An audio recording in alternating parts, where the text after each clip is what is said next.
Well, hi everyone. Once again, Michael Short. Let's go outdoors. And Jeremy, well, I'd say we're outdoors. We are definitely outdoors.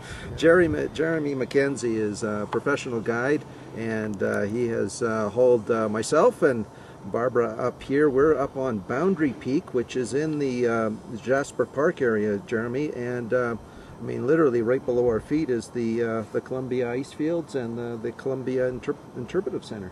Yeah, a great place to be. The nickname of this peak, Boundary Peak, is because we're actually sitting right now. You're probably in Banff Park and I'm probably in Jasper Park. And we're almost 3 vertical kilometers above sea level here, about 2,800 meters on the summit. A perfect August day, blue sky, t-shirts.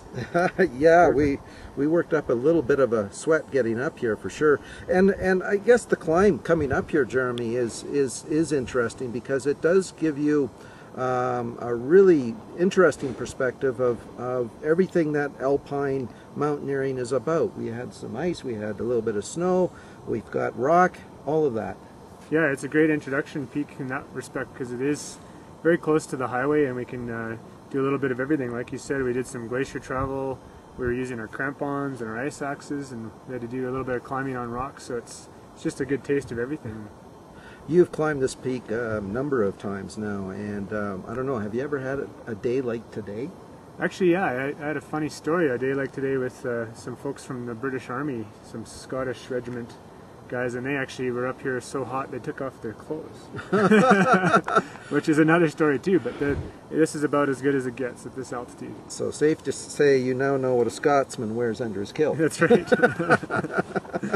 Jeremy, I mean, I guess the prize for this area, or at least one of them anyways, is the big mountain right behind us. That's Mount Athabasca. Again, a fairly significant peak, and but also has some challenges technically, but again, another one of those peaks that a lot of mountaineers who are just getting into the activity, they kind of look at that as their first test, isn't it? Yeah, oh, for sure. Athabasca is very popular, one, because it is close to the highway again, and secondly because it's one of the 11,000 foot peaks in the Canadian Rockies.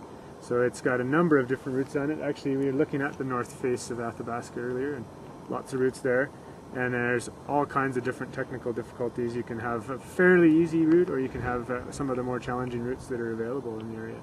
And of course, I mean, we are moving on glacier, and even the last time I was up here, just probably 2 years ago, it has changed dramatically, Jeremy, in terms of the travel, and in fact there was one section where, well, we had to do a couple of belays because the ice had steepened quite dramatically because of the recession of the glacier. Yeah, it's incredible. You can really visually see that in the ice fields area, all the old boundaries of the original glaciers. And what I think I'm seeing the most is we're seeing the volume shrinking this way, and things are receding as well, but the volume change is actually quite dramatic.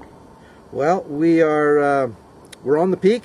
We're only halfway there, folks. We've got to get down now, so we'll wrap things up here. Jeremy, again, thank you so much. Thank you, Michael, for a wonderful morning and afternoon to come, I'm sure. It's going to be an interesting down climb, so we will hopefully check in with you at the end of the day, folks. Till next time, I'm Michael Short. Let's go outdoors.